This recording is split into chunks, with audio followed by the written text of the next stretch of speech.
Abra sua Bíblia, por favor, na carta aos Efésios, capítulo 6. Carta aos Efésios, capítulo 6, versículo 13. É uma passagem conhecida, mas nós vamos ler somente o versículo 13. Todos acharam? Efésios capítulo 6, versículo 13. Diz assim a minha tradução: portanto, tomai toda a armadura de Deus, para que possais resistir no dia mau, e depois de terdes vencido tudo, permanecer inabaláveis. Amém? Assente-se, por favor. Louvado seja Jesus. O título dessa mensagem é Debulhado. Debulhado. Hoje eu me dirijo especialmente a alguém que está cansado. Cansado das batalhas da vida, cansado das repetidas frustrações. E o curioso é que esse texto, ele foi escrito por alguém que está algemado a guardas pretorianos. Embora o apóstolo Paulo esteja preso em uma prisão domiciliar, ele está algemado a guardas pretorianos que revezavam o turno de 6 em 6 horas, justamente para que evitassem que Paulo fosse capturado por uma seita ou algo desse tipo, assim como eles entendiam o cristianismo.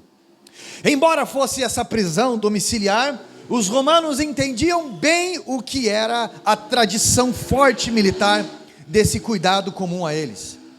E é nesse contexto, olhando para a armadura daqueles homens, que ele escreve essa carta, falando a respeito das armas espirituais, falando a respeito das armaduras espirituais, onde nós vencemos pela fé. Paulo tinha uma visão muito clara sobre uma guerra. Seu pai conquistou o direito de cidadania romana justamente por ajudar o Império Romano em conquistas. Paulo de Tarso. Paulo, ele era alguém estudado, e ele sabia muito bem como um inimigo atuava. O mal e suas maquinações, que se esforçam incansavelmente para nos fazer cair.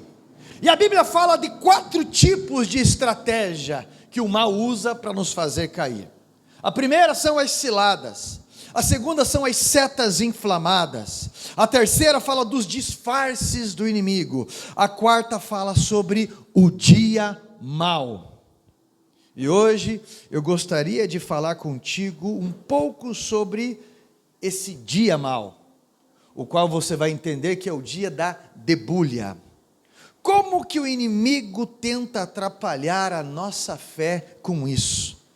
Em 2 Coríntios capítulo 2, versículo 11, diz que a Bíblia vai nos dizer que nós não somos vencidos por Satanás quando nós conhecemos os seus ardis, quando nós conhecemos os seus planos malignos, porque nós podemos nos prevenir para não cair em tal laço. E a luz da palavra nos dá conhecimento para resistirmos o dia mau. Dia mau. Quem já não viveu aquele dia que parece que tudo está dando errado? Não é? Parece que está tudo complicando. Um dia cheio de notícias ruins. Tem dia que parece, como eu já ouvi falar, tem dia que parece noite. Tem dia que parece que aqueles pesadelos que você não consegue acordar, aqueles pesadelos que você não consegue encontrar, aqueles pesadelos que você parece que perdeu algo e não consegue achar, porque tudo dá errado. Bate o carro, bateram em você, notícias de casa são as piores que vêm, de fulano, de ciclano, coisas terríveis.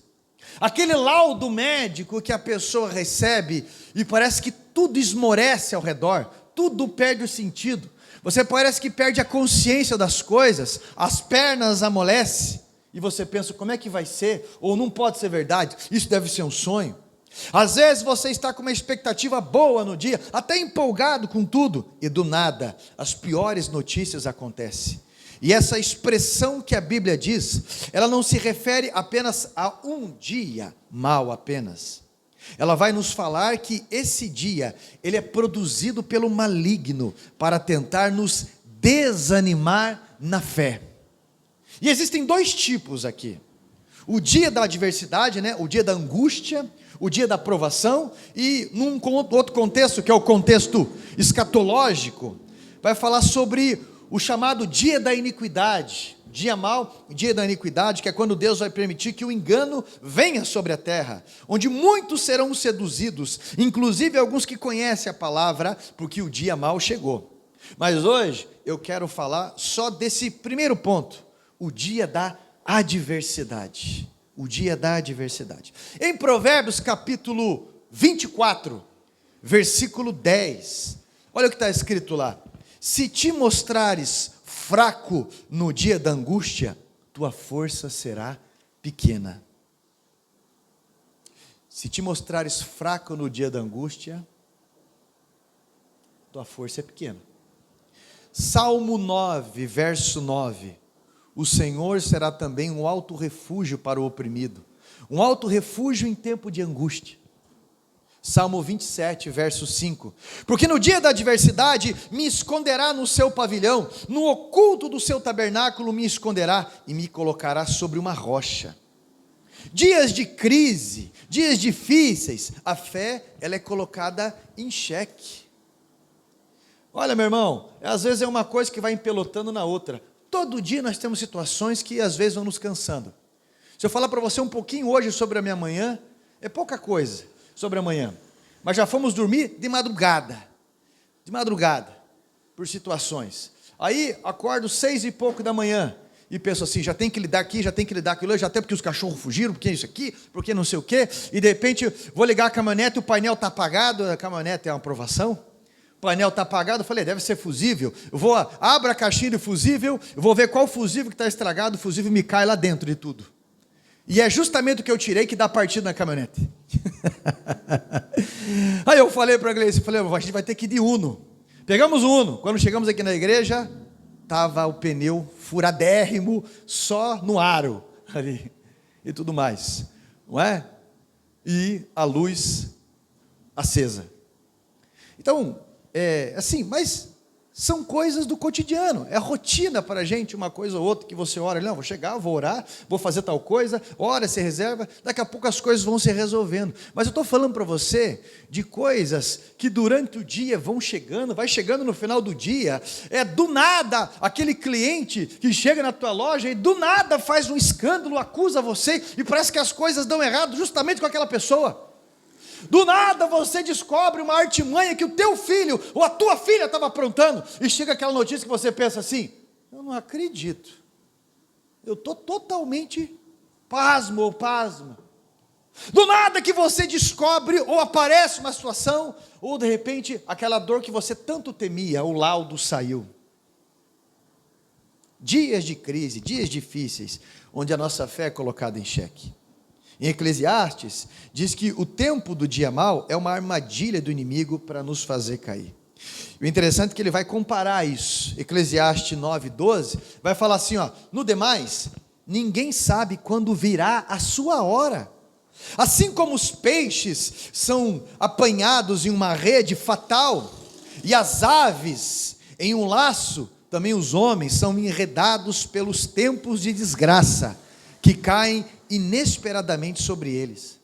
Então a Bíblia nos mostra diferentes manifestações sobre esse dia. E Jesus, quando ele conta a parábola do semeador, e depois ele vai explicar para os seus discípulos, ele fala sobre o trabalho do inimigo para tentar impedir que a semente da palavra de Deus possa germinar na vida de pessoas. Ele fala sobre 4 tipos de solo, né? Você lembra? Uma semente caiu na rocha. Outra semente caiu entre os espinhos. Outra semente caiu na terra, a ave do céu veio e tomou. E outra semente caiu num solo bom, que germinou e depois gerou muitos frutos. Mas A Bíblia está falando, os solos, eles tipificam o coração da pessoa. A pessoa ouve a palavra de Deus, e a semente que caiu, por exemplo, sobre a rocha, na hora ela cresce bonitinha, mas como ela não tem raiz, o primeiro sol que vem, ela já se seca. Isso é a pessoa que aceita Jesus, é a pessoa que pensa assim, agora eu vou congregar, eu vou tomar rumo na minha vida, mas ela não cria raiz pela palavra. E na primeira provação que vem, como ela não tem uma fé, como ela não está solidificada na palavra, ela já desanima, ele já desanima, já joga tudo para o alto. E Jesus está contando isso para os discípulos: olha, vocês precisam ter raiz, vocês precisam se fortificar. Lucas 8,13, e a semente que caiu sobre a pedra são os que ouvem a palavra e recebem com alegria, mas não têm raiz, e na hora da provação se desviam.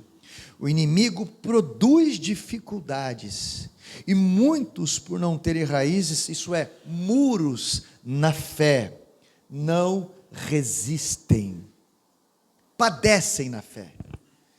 Eu me lembro de várias pessoas que dizem, empolgadas, que agora sim, pastor, eu vou entrar no estudo teológico, agora eu quero saber de Deus, pastor, agora sim eu vou me consagrar, agora sim eu vou me envolver, assim, agora sim eu vou, dessa vez vai ser, e esse ano é o meu ano.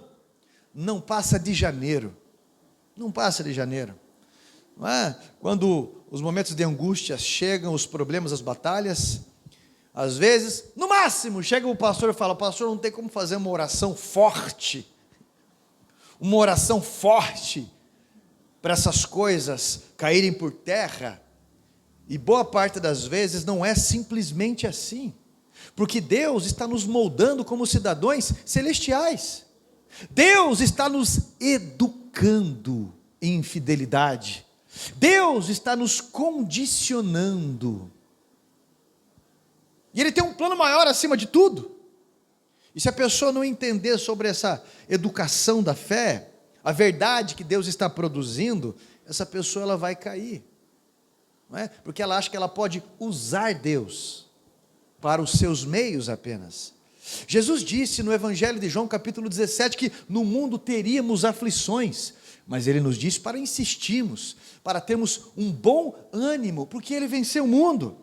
Às vezes Jesus nos toca e nos cura, às vezes Jesus vem e liberta, mas às vezes, como Jesus também, nós temos que enfrentar a nossa cruz, nós temos que enfrentar o dia mau, que Ele autorizou para enfrentarmos. E como resistir a esse dia? Pois não é um dia apenas para os imaturos na fé, para os que não têm raízes, é um desafio para aqueles que conhecem a Deus. O dia mau foi um grande desafio também na vida de Jesus. O Evangelho de Lucas, capítulo 22, versículo 53, olha o que Jesus fala: todos os dias eu estava com vocês no templo, e vocês não levantaram a mão contra mim, mas esta é a hora de vocês, quando as trevas reinam. Numa outra versão atualizada diz que essa é a hora e o poder das trevas. Outro aspecto disso é uma espécie de licença que Deus dá para que as trevas se manifestem. Interessante isso, né? Eu lembro muito disso em 2001, quando o Atlético foi campeão brasileiro. É brincadeira, eu faço piada com o Dr. Carlos sempre. Quando o mal reinou, eu lembro disso em 2001. Mas uma licença que Deus dá para que algo ruim aconteça. E se você está escandalizado com o que eu estou falando, você precisa muito se aprofundar em raízes, para entender que as coisas são fases, e que a vida de um cristão se trata de resistência e avanço, e eu sempre digo que o máximo que a morte pode fazer na vida de um cristão, é entregá-los a Cristo. Olha o que Jesus está dizendo aqui, meu irmão. Jesus está dizendo: eu estive muito tempo com vocês no templo, eu estive muito tempo com vocês ensinando, mas vocês não podiam me tocar, vocês não podiam me fazer mal. Vocês vão fazer agora? Vocês vão tocar em mim, me pegar, levar para isso, para aquilo? Porque esse momento chegou, Deus autorizou esse momento. Em Lucas 4,30, um grupo vai com Jesus até o penhasco e procuram arremessá-lo, mas eles não podem tocá-lo, porque a Bíblia diz que ele passa pelo meio deles, simplesmente vai embora. O Evangelho de Lucas capítulo 8 também diz que quando Jesus está pregando, quando ele fala que é o Messias, muitos pegam pedras na mão para apedrejá-lo, mas Jesus simplesmente passa no meio deles e vai embora. Pois não era chegada a hora dele, ele mesmo fala isso, não é chegada a hora. Mas agora ele está dizendo que a hora e o poder das trevas havia chegado. No grego, nesse original, essa palavra poder significa dunamis, dinamite. Mas o que está escrito ali, o que Jesus está falando no capítulo 8 ali, o que Jesus está falando quando há essa permissão das trevas, a palavra é exousia, que no grego significa autorização de poder. Então é uma permissão que Deus dá, é uma licença. Em outras palavras, Jesus está dizendo que Deus deu permissão sim para o dia mau, para que Jesus fosse preso, açoitado e crucificado, porque Deus tinha um plano maior. Jesus orou muito para ele poder enfrentar o dia mau e a sua fé não desfalecesse. Meu irmão, não se iluda, enquanto eu e você vivemos aqui, nós vamos precisar da nossa fé. Um livro de John Fox, o livro dos mártires, enquanto um rapaz está sendo encaminhado para ser queimado ali pelos judeus e pela Inquisição da Igreja Católica, porque se apressaram para isso, pegaram cadeiras e tudo mais, chamando ele de herege, e outros se agitaram. Enquanto ele está sendo amarrado, ele está sendo encaminhado ali, ele chega e a estaca que está ali, ele dá um beijo e ele fala bem assim: adeus fé, porque nunca mais eu vou precisar de você, estarei com o próprio Deus agora. Mas a fé é uma ligação com Deus que vai nos trazer resistência. A fé ela precisa ser alimentada para ela existir. A fé, a mesma fé que faz vencer, é a mesma fé que faz resistir no dia mau. E se não fortalecemos, se não educarmos a nossa fé, ela pode ser manipulada por qualquer plano espiritual. Pela nossa ignorância, vamos ficar iludidos com uma fé que não tem sentido, porque a nossa fé, ela não manipula Deus. A nossa fé nos traz uma crença de posicionamento mediante a palavra de Deus. Por isso Jesus orou muito, para que ele não desfalecesse no dia mau. E a Bíblia vai relatar que algo semelhante acontece também com um homem chamado Jó. Jó é o primeiro livro escrito da Bíblia. A Bíblia não é colocada por ordem cronológica, tá? Nos tempos que aconteceram. Quem escreveu o livro de Jó foi Moisés, e deixou bem exemplificado na época dos patriarcas sobre Jó. Então, quando ele relata isso, ele está falando sobre o dia mau. Uma permissão que foi dada do dia mau para a vida de Jó. Jó capítulo 1, versículo 10, diz que, versículo 9 e 10, diz que os filhos de Deus vieram se reunir na presença de Deus. Isso é, a Bíblia está falando dos anjos. E o filho da iniquidade, aliás, o iníquo, veio no meio, Satanás veio no meio ali, uma camisa preta e vermelha. Quando ele chega ali, agora só não deu risada, quando eu falei que era campeão, você deu. Mas, a gente só brinca com o que a gente gosta. Mas quando chegou ali, o que Deus fala para ele? Olha a alegria de um pai. Você tem visto o meu servo Jó? Você tem visto como ele está fiel no diaconato? Está se esforçando por onde passa? Você está vendo a minha serva ali? Tem orado, tem ajudado pessoas por onde passa. Se marcou no horário, está lá no horário. Você está vendo como respeita pai e mãe, pessoa? Você está vendo? Aí Satanás, capítulo 1, versículo 10. Não é verdade que o Senhor mesmo tenha colocado uma cerca sobre Jó, sobre a sua casa e tudo o que ele tem? Abençoaste as obras das suas mãos, e os seus bens se multiplicaram na terra. Mas me permita estender a mão e tocar em tudo o que ele tem, para ver se ele não blasfema contra o Senhor. Olha só, Deus então vai ele deu permissão, porém não o autorizou a tocar na alma de Jó. Olha o que o texto diz. Olha o que o texto diz. Tu puseste uma cerca ao redor dele. Deus permite retirar essa cerca em um dia, uma avalanche de notícias ruins chega para Jó. Nesse único dia, Jó perde tudo que tem. A Bíblia diz que ele tinha 7.000 camelos. 7.000 camelos. E a Bíblia diz que de repente caiu fogo do céu. E os 7.000 camelos morreram. Ele tinha, aliás, 7.000 ovelhas. Ele tinha 3.000 camelos. E o povo dos caldeus chegam num comboio e roubam os 3.000 camelos dele. Ele tinha 500 juntas de boi e 500 jumentos. Vêm os sadeus e levam embora, roubam dele tudo isso. Ele tinha 10 filhos, 7 homens e 3 mulheres. Todos estavam reunidos na casa do mais velho. Olha que bonito isso. Todos estavam reunidos na casa do mais velho. Aí a Bíblia diz que, de repente, o texto diz que vem um vento e bate no pé da casa, e o teto abala e cai sobre todos eles, e todos eles morrem. Tudo isso em um dia terrível. E o que me chama a atenção é a reação de Jó. Capítulo 1, versículo 20. Então Jó se levantou, raspou o seu cabelo, rasgou o seu manto, raspou a sua cabeça, prostrou-se em terra e adorou e disse: nu saí do ventre da minha mãe, nu voltarei.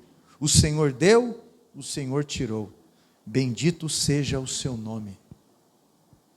E em tudo isso Jó não pecou. Gente, que fé é essa? Aí eu fico pensando comigo. Eu estou preparado para isso? Você está porque isso, aos olhos da grande maioria, é insano. A normalidade é pegar, chutar o balde às vezes. Tem que seja no momento falar besteira às vezes, dependendo da pessoa. Eu sempre me pergunto, será que eu estou preparado para isso? Para enfrentar essa artimanha do inimigo, chamado de dia mau?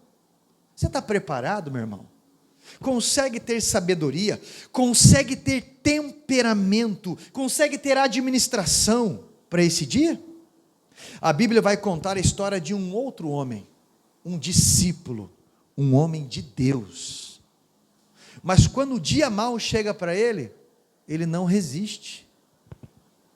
Lucas capítulo 22, do versículo 31 e 32, Jesus está falando com Pedro, e ele fala: Simão, Simão, eis que Satanás pediu para peneirar você, como se faz com o trigo, mas eu intercedi por você, para que a sua fé não desfaleça.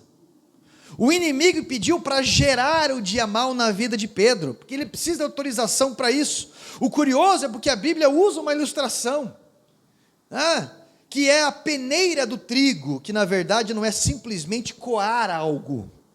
Olha só, a melhor tradução que eu vi foi debulhar o trigo.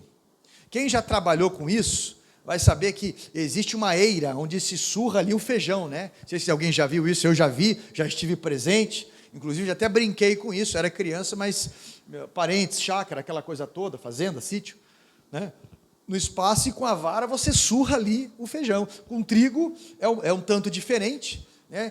E eles têm eles pegam, para que haja uma melhor eficácia sobre isso, eles pegam feixes de trigo, colocam num lugar como se fosse uma pedra, ou um lugar sólido, duro. Então eles pegam uma ferramenta chamada mangual, que é como se fosse um tchaco, um pedaço de madeira, né?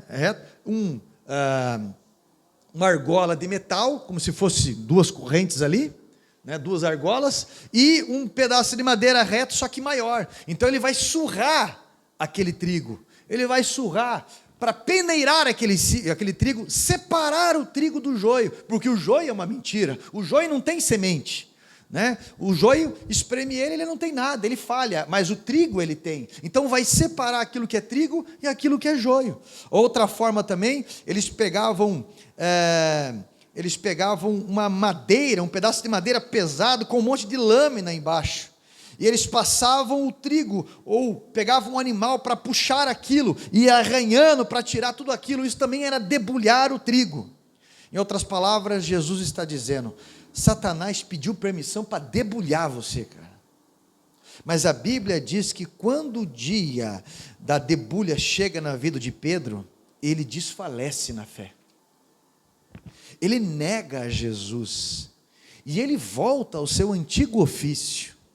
E o que me impressiona e comove é que Jesus, ele manda ir atrás de Pedro. Quando ele ressuscita, as mulheres estão ali, que encontram com ele, e Jesus fala assim: olha, eu estou indo para Galiléia, vá chamar os discípulos, os apóstolos, e a Pedro, porque Pedro não está junto.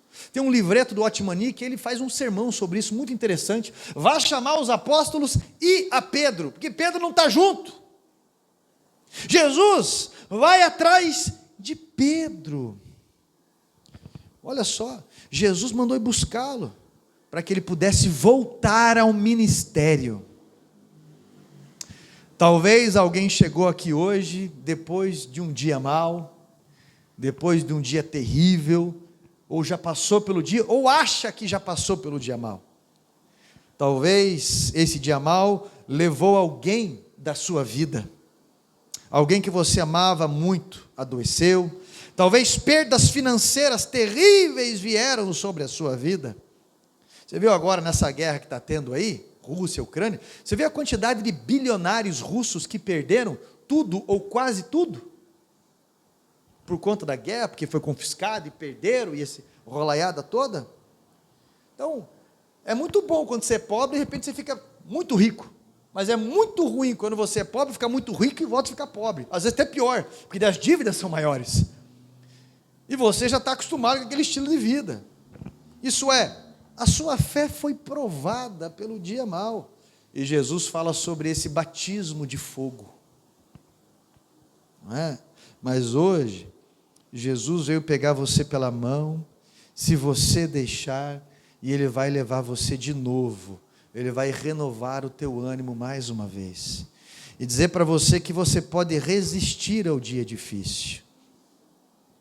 Existem algumas coisas que a gente não acha explicação. Assim como Jó, ele não achou explicação para algumas coisas. Você vai ler o livro poético de Jó, os 42 capítulos, e você não vai achar, você não vai ver ali que ele achou uma resposta para isso. Você só vai ver que ele está mais próximo de Deus. E que Deus o abençoou posteriormente, muito depois disso. Que ele tinha uma ideia, no capítulo 38 ele é questionado. Ele é colocado no lugar por Deus. E no capítulo 42, versículo 10, vai dizer que Deus, enquanto ele intercedia por aqueles amigos que o acusavam, Deus o abençoou com o dobro do que ele tinha. Mas algumas coisas você não vai achar. Boa parte dessas coisas de mal, a gente não acha uma resposta. Eu não sei se alguém aqui conhece o pastor José Teixeira, ali que era pastor da Quadrangular Vitória Régia. Hoje quem assumiu a igreja foi uma pastora, que eu esqueci o nome dela agora. Mas ele começou a igreja ali. Eu estive pregando nos aniversários dele, coisa e tal. O pastor com 85 anos, pegava saco de cimento de 50 quilos, ajudando na construção da igreja. Olha só, no aniversário de 86 anos eu estive pregando também lá. Ele está hoje com 93 anos. No aniversário de 90 anos, nós juntamos todos os pastores titulares ali e fizemos um aniversário para ele. Mas com 89 anos, vê, ele está com 93, com 89 anos, o pastor foi pregar na igreja que ele era titular. Quando ele chega em casa, a filha dele, que estava com depressão, 45 anos de idade, pega uma corda e se enforca. Você acha que você teve problema já ou não?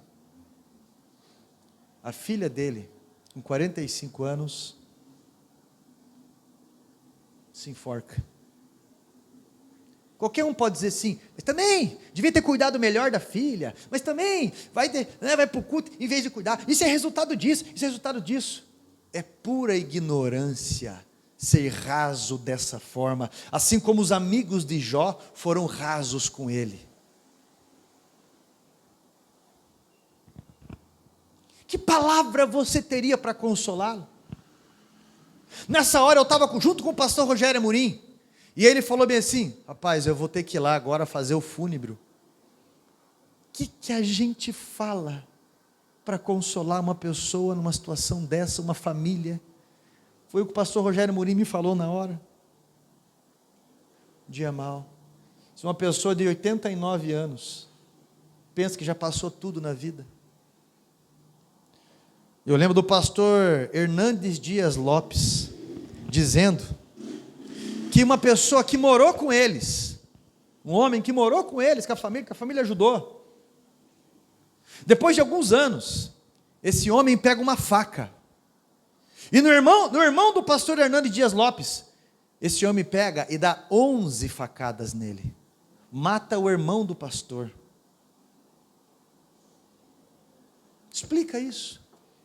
O pastor falou: olha, eu demorei anos, aliás, ele não falou a palavra anos, ele falou: eu demorei tempos para perdoar esse homem que assassinou meu irmão, e somente, mesmo sendo pastor, mesmo tendo a revelação da palavra, para cair no meu coração, que se eu não perdoar, eu não sou perdoado. Explica isso. O pastor Marco Feliciano, numa fase da vida dele, o sonho de ter uma criança, o sonho de ter um filho, esposa dele, tudo bem, a barriga grande, todos animados e tudo mais, e ele conta que chegavam pessoas com um problema, a criança não desenvolvia na barriga, e o outro estava com caolho, e o outro estava com não sei o quê, e ele falou que eu lembro, eu colocava as mãos sobre essas pessoas e orava, e Deus operava, Deus curava a criança, Deus curava, e do nada a notícia chega, que a nossa criança não está bem na barriga da minha esposa. Eu coloco as mãos, eu jejuo, eu e minha esposa oramos, levantamos clamor de todo mundo, e parece que Deus não está ouvindo, porque o dia mal tinha chego, e eu pensei que de alguma forma Deus podia reverter, e Deus pode reverter, mas antes da criança nascer, ela faleceu. Explica isso. Todos esses tiveram momentos de fuga, todos esses tiveram confrontos terríveis dentro de si. Esses homens tiveram noites de debulho, e Jesus os colocou de pé mais uma vez. Pastor Josué Gonçalves, quem aqui já ouviu falar do pastor Josué Gonçalves? Levanta a mão. Olha, bastante, tem um ministério sobre casais, bastante mensagem gravada, tem um material dele e tudo mais. Ele conta que ele era filho de pastor, seus pais pastores da Assembleia de Deus. Pastor José Gonçalves está com quase 70 anos, tem 60 alguma coisa. E ele conta que ele era filho de pastores da Assembleia de Deus naquela época. Ele falou: meu pai, homem de Deus, tremendamente usado por Deus naquele lugar. E nós morávamos, ele não falou o número de filhos, eram bastante filhos, eu tinha bastante irmãos, uma coisa que crente fazia também, é filho. Um dia, para o meu pai que morava na casa pastoral da igreja, a igreja tinha uma arrecadação muito pouca, e não tinha condições de manter, eles sempre estavam se virando com aquele monte de filho, e um dia meu pai, para economizar o dinheiro da igreja, para um trabalho missionário que eles iriam fazer, ele pega um carro, que é aquele carro se Deus quiser. Já ouviu falar daquele carro se Deus quiser? Se Deus quiser pega, se Deus quiser não pega, se Deus quiser vai, né? Aqueles carros que você desliga e ele continua ligado, porque ele tem vida própria. Né? Mais ou menos desse jeito. É aquele carro que fala assim: não vou pegar, não vou pegar. Não vou pegar, não vou pegar. Vou, mas vou dar trabalho. Vou, mas vou dar trabalho. E ele pode deixar, é igual o peixe, né, lá que pegou Jonas. Ele pode deixar você pior do que ele te encontrou. Porque você estava em casa, e ele estava com dificuldade, de repente ele te larga no meio da BR na escuridão. Aquele jeito, te vomita ali. E ele fala que o pai dele, para economizar, para a igreja, ele pegam o carro, e eu não sei, porque ele não detalha ao certo o que aconteceu, eu sei que acaba com um problema mecânico, um acidente, e o pai dele acaba morrendo. E ele fala, éramos uma família grande, e do dia para a noite, tudo isso muda. Chegou o dia mau, o dia da debulha. Eles moravam numa casa pastoral, mas agora a liderança convida um outro pastor para morar ali, para assumir aquela igreja. E eles são convidados a se retirar. Aquele monte de filho. Uma mulher naquela época para criar todo mundo. A igreja com pouco recurso. E acaba apoiando o pastor que chegara. E aquele jovem que está se formando na fé ainda, se revolta contra a igreja, se revolta contra Deus. Como é que eu vou servir uma igreja que não cuida dos seus? Esse foi a fala desse pastor.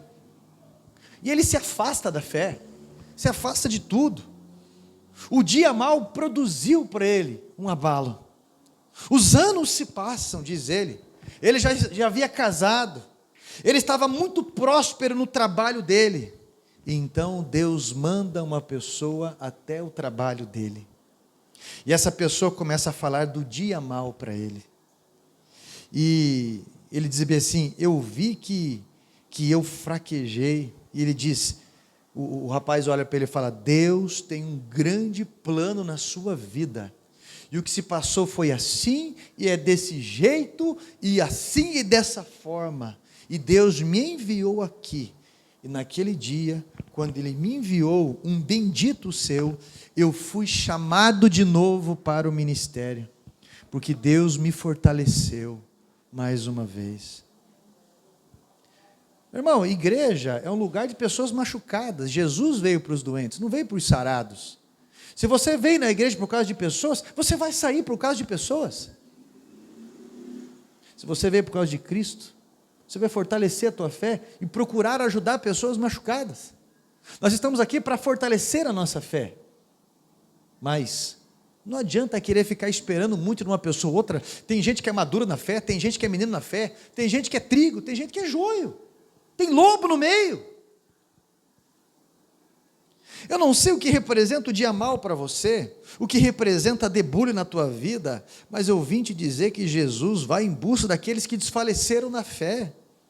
Ele vai atrás. Tem um livro chamado Peneirado, do pastor Wayne Cordeiro. É R$29, R$30 que você vai pagar nesse livro. E ele vai falar só sobre esse tema. E ele conta que um dia ele estava na academia, e quem vai à academia sabe disso, e ele estava fazendo supino, ali, aquele que você fica deitado, daquele jeito, né? E de repente, ele tinha que fazer 4 séries de 10, que é o comum.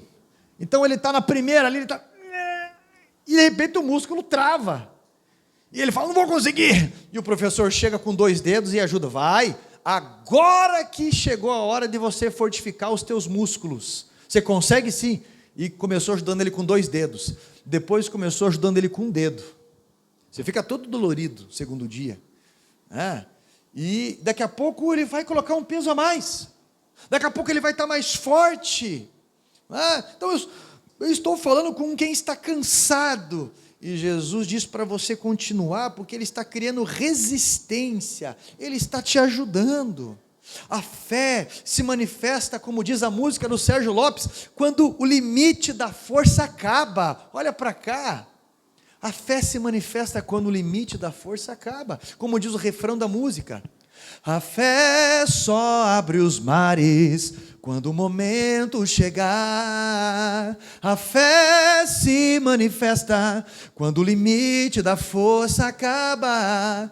A fé tem seus segredos, não se revela ao que tem medo, mas ao que lutar, até o momento da fé chegar. Basta um dedo de Deus. O apóstolo Paulo, ele dá 4 conselhos aqui. Primeiro, se você quiser enfrentar o dia mau, presta atenção nesses 4 conselhos dele, vou falar rapidamente.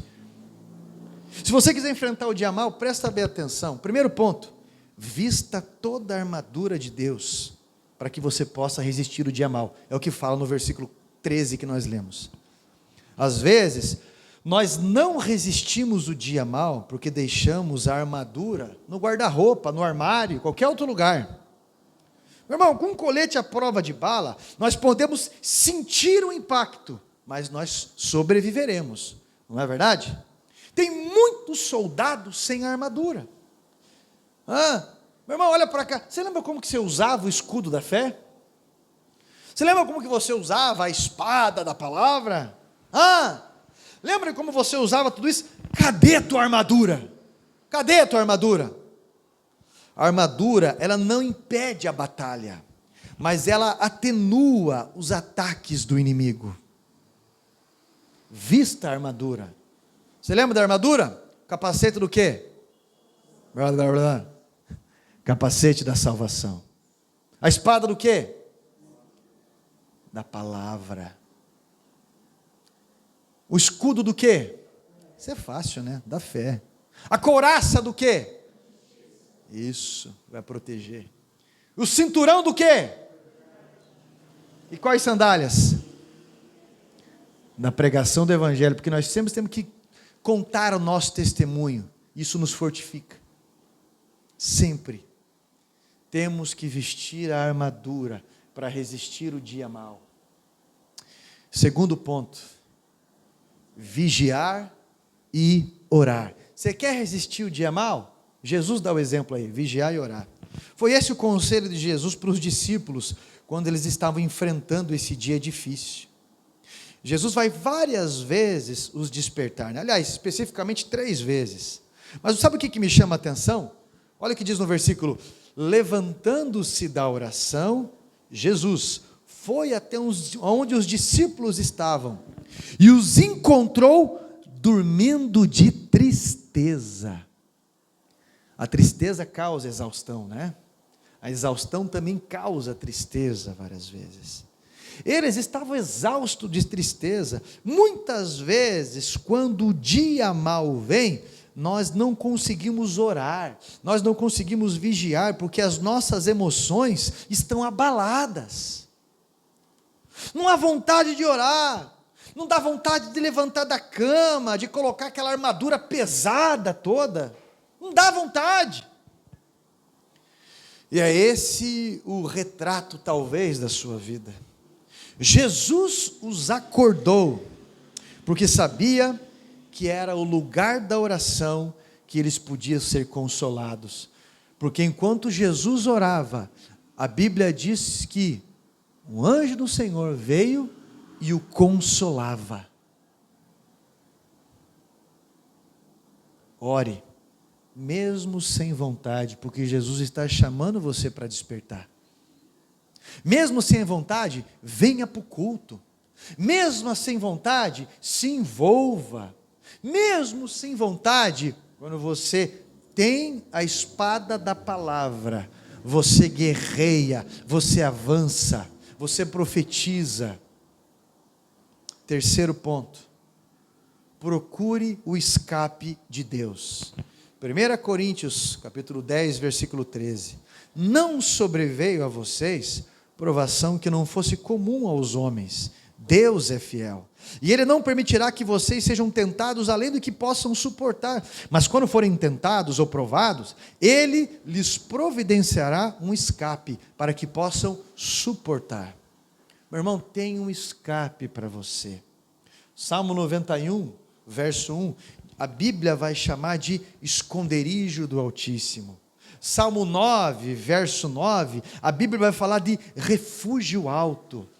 Salmo 27, verso 5, vai chamar de, o que eu li ontem, lá na Igreja do Conquista, no aniversário, vai chamar de o pavilhão que me esconde no dia da adversidade. Moisés um dia estava sendo pressionado pelo povo, que queriam apedrejá-lo. Não era um grupo de 10 pessoas ou 100, era uma nação, ali 2 milhões de pessoas que queriam apedrejá-lo.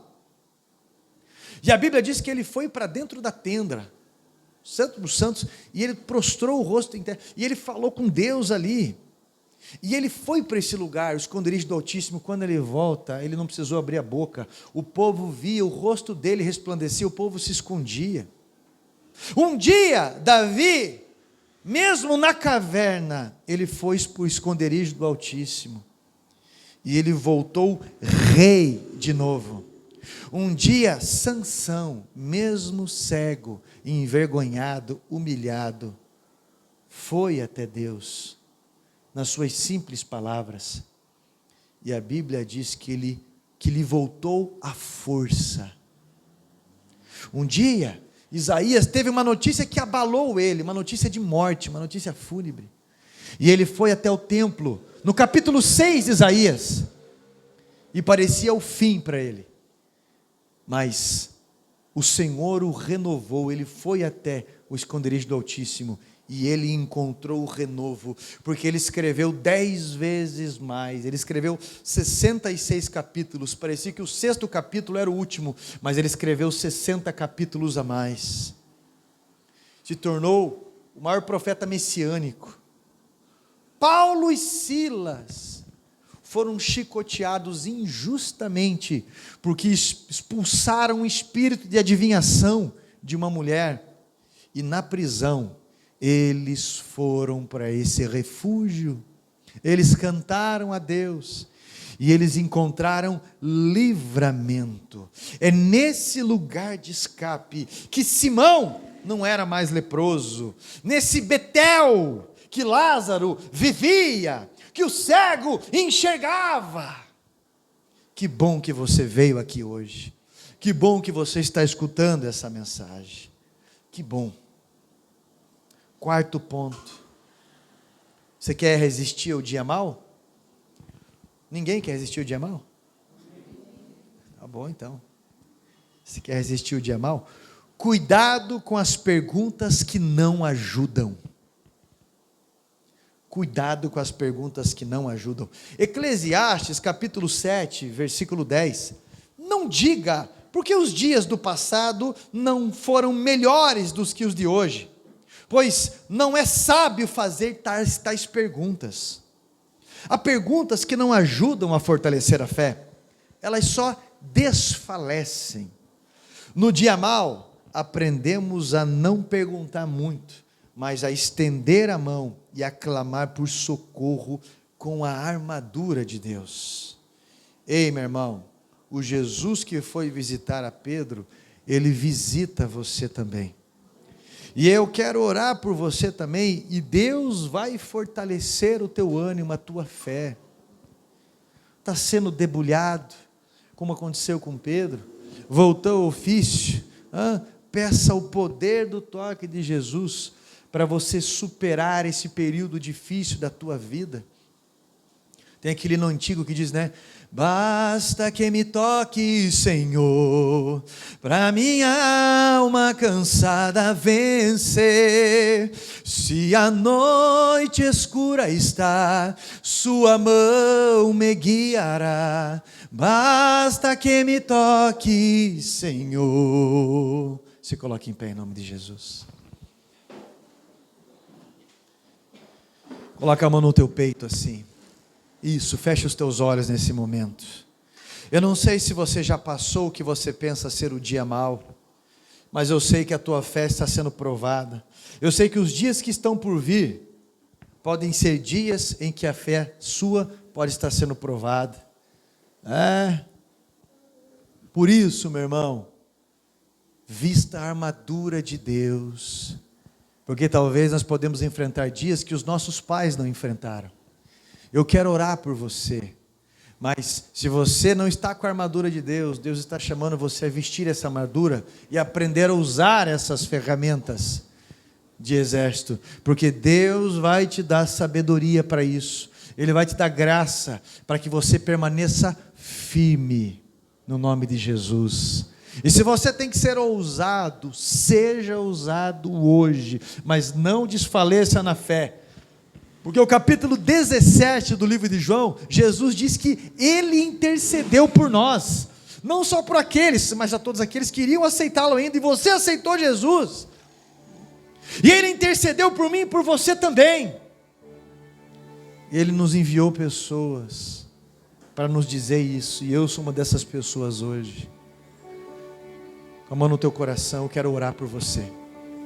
Deus Todo-Poderoso e fiel, o Senhor conhece a pessoa que está angustiada, desmotivada, a pessoa que está frustrada com a vida de fé, a pessoa que passou por situações terríveis e que Satanás, Pai, roubou os seus bens, roubou o seu ânimo, talvez roubou a sua saúde, talvez roubou as suas finanças, talvez roubou um ente querido, eu não sei, Pai, mas nada pode acontecer na nossa vida se não passar pelo seu trono primeiro.